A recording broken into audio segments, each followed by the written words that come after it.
In this video, we're going to talk about a couple of different endemic respiratory fungal infections. One is coccidioidomycosis.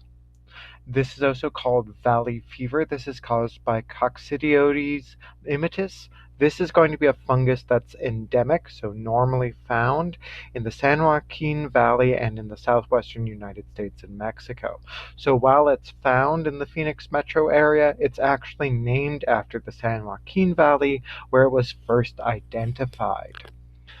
So this fungus is going to grow as hyphae in the soil, in the environment, and then when the soil gets disrupted during a dust storm or while there's construction, what are called arthrospores break off and get up into the air, and then they're inhaled.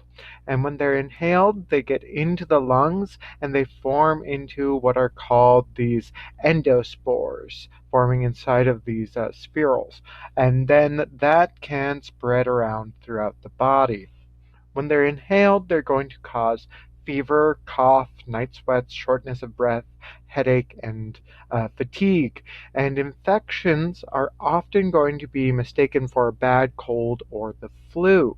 Most people who live in the valley for long enough will be infected with Coccidioides immitis at some point, usually within the first couple years.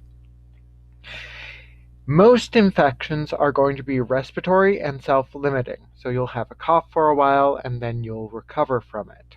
However, sometimes the infection can be systemic. It can spread throughout the body, at which point you get that muscle and joint pain and the rash on the upper body or legs.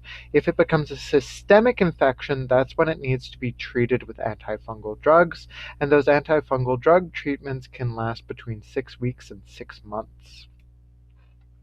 Another endemic respiratory disease caused by a fungus is histoplasmosis. This is caused by the mold Histoplasma capsulatum, and this is actually going to be found in the Ohio River Valley. Note that the Ohio River Valley is not just in Ohio, it stretches across several states, including Ohio, Pennsylvania, Indiana, and Kentucky. So this is going to be found in bird or bat droppings. So you have birds or bats roosting in your attic and they poop there, and then inside of the poop the histoplasma is going to grow as a mold and it's going to release spores. Then those spores are going to be inhaled, and inside the body it's going to grow in a yeast form, and it is going to start in the lungs and then it can potentially spread into the lymph and the blood, where it's going to cause fever, headaches, cough, chills, chest pain, fatigue, and body aches.